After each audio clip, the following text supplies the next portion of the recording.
অবশেষে তাজপুর কাণ্ডের খোঁজ নিতে ঘটনাস্থলেই পৌঁছে গেল এখন খবর। চলতি মাসের 2রা আগস্ট রাতের অন্ধকারে ঠিক কি ঘটেছিল আসুন শুনে নি অসহায় এসসি পরিবারের সদস্যদের মুখ থেকে। এখানে পূর্ণিমা ভরা কাটালায় দোকানপাট ছিল, এখানে ভরা কাটালায় সব ভেঙে গেছে, যার জন্য আমরা বিডিও অফিসারকে বলেছিলাম যে কিছুটা জায়গা দিলে আমরা পিছিয়ে দোকানপাট করে আমাদের এখানে এই করে আমাদের খাওয়া দাওয়া এগুলো। তারপরে এগুলো বলার পরে বিডিও অফিসার হ্যাঁ বলেছিল, তারপরে বলার পরে উনি চলে যায়। চলে যাওয়ার পরে আমরা বসি দোকানপাট বানাই। তারপরে বিকেলবেলা এসে আমাদের কাছে কিছু টাকা চাইছে, আমরা যে টাকা আমরা দিতে দেওয়ার মতন কোনো সক্ষম নেই। তারপরে রেঞ্জার ম্যাডামরা চলে যাওয়ার পরে বৃষ্টি হচ্ছিল, বৃষ্টির মধ্যে আমরা তো যে সব বাড়ি চলে যাই। রাত 11টার সময় এসে দোকানপাট কেটে সব পুড়িয়ে দেওয়ার পরে আমরা কিছু গ্রামবাসীরা এসে কিছু না বলে ওরা পালিয়ে যায়। তারপরে আমরা মন্ত্রী মহোদয়কে বললাম, মন্ত্রী মহোদয় এসে দেখে সব রেঞ্জার ম্যাডামকে অনুরোধ করে যে বসার জন্য কিছু জায়গা পার দিয়ে যে বসানোর জন্য কিছু অনুরোধ করছেন। অনুরোধ করার পরে রেঞ্জার ম্যাডাম উকিলবাবুকে কটু কথায় কোনো গালাগাল দেয়। তখন মন্ত্রীমশাই রেগে গিয়ে 2-1টা খারাপ কথা বলে ফেলেন। তারপরের দিন অর্থাৎ 3রা আগস্ট ঠিক কি ঘটেছিল স্থানীয় বাসিন্দারা এখন খবরকে কাছে পেয়ে কি বললেন শুনুন। আমাদের পূর্ণিমা ভরা কোটালে দোকানগুলো ভেঙে গিয়েছিল। ভেঙে যাওয়ার পরে আমরা প্রধানকে জানিয়েছি,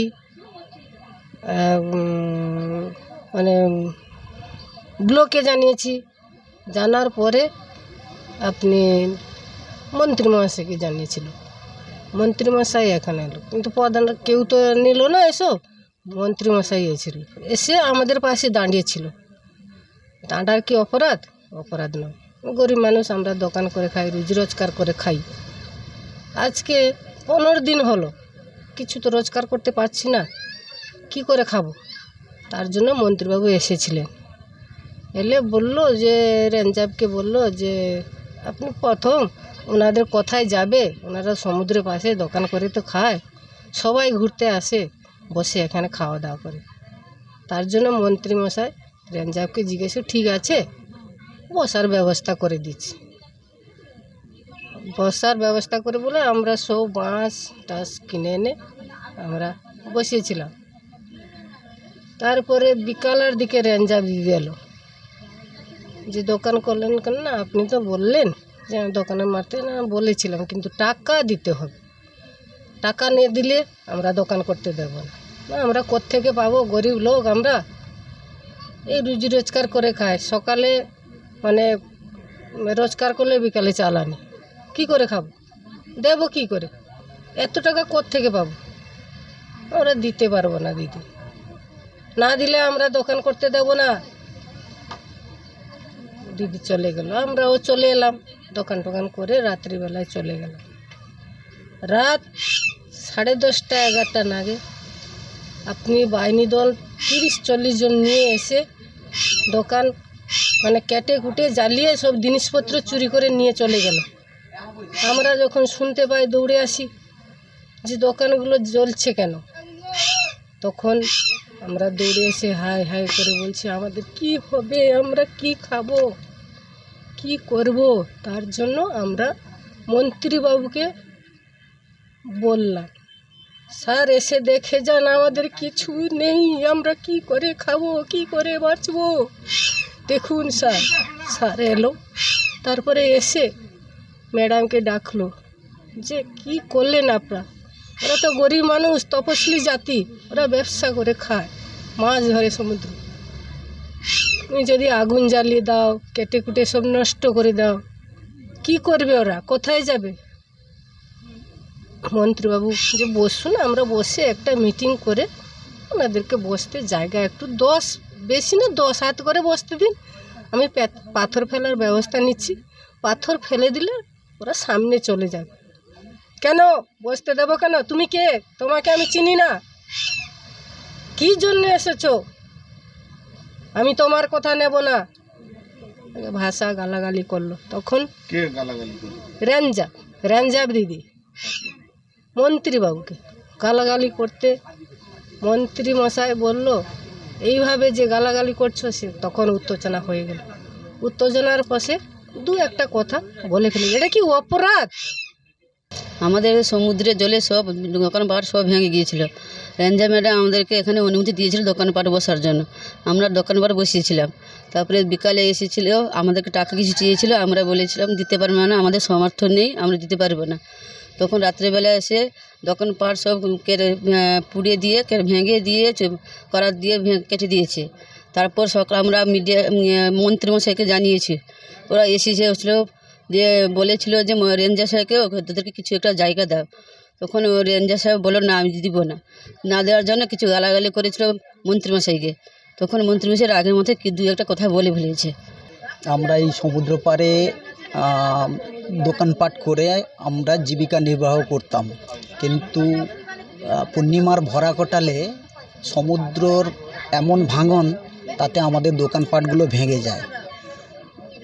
সেই অবস্থায় আমরা কি করব, তখন প্রশাসনিক পঞ্চায়েত সমিতি, জেলা পরিষদ এবং মন্ত্রী সাহেবকে গিয়ে আমরা অনুরোধ জানাই।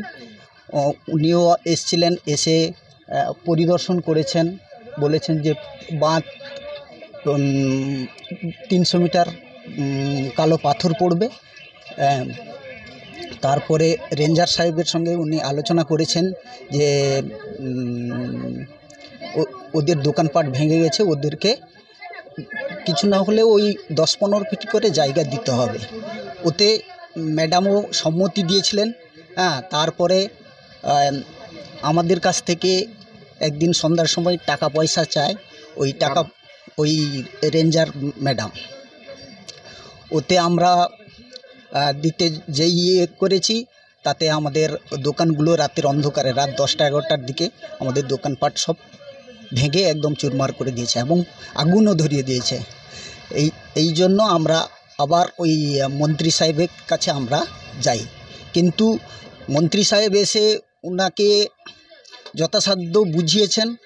ওনার কথা কোনো করেনি, আর তাতে উচ্চবাচ্য অনেক কথাও বলেছেন উনি, কিন্তু যেটা ইয়েতে দেখানো হচ্ছে যে মন্ত্রীর কথাই দেখানো হচ্ছে, কিন্তু ওই ম্যাডামের কথা কিছুই দেখানো হচ্ছে না। সাহেবকে বলেছেন যে আপনি গুন্ডা বাহিনী নিয়ে এসছেন, চোর ডাকাতদের নিয়ে এসছেন, নিয়ে এসে এখানে ঝামেলা পাকাচ্ছেন, করছেন। এই সব কথা কিন্তু ম্যাডাম বলেছেন, কিন্তু সেই সব কথা কিন্তু খবরে এখন দেখাচ্ছেই না, শুধু মন্ত্রীর কথাই উল্লেখ করে যাচ্ছেন।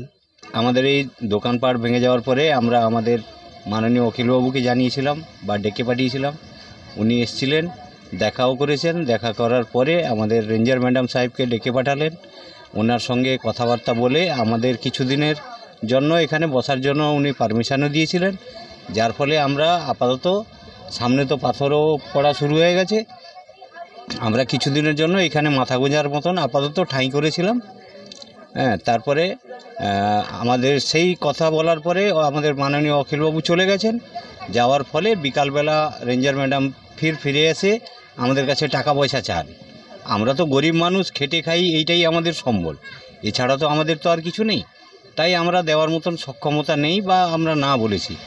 না বলার পরে রাতের অন্ধকারে ম্যাডাম তাদের কিছু দলবল নিয়ে এসে, বা কাকে নিয়ে এসে আমরা তো চিনি না, জানি না, নিয়ে এসে রাত্রে ভাঙচুর করে, দোকান আমাদের ভাঙচুর করে, আগুন লাগিয়ে দেয়, পুড়িয়ে দেয়। তারপরে উনি চলে যান।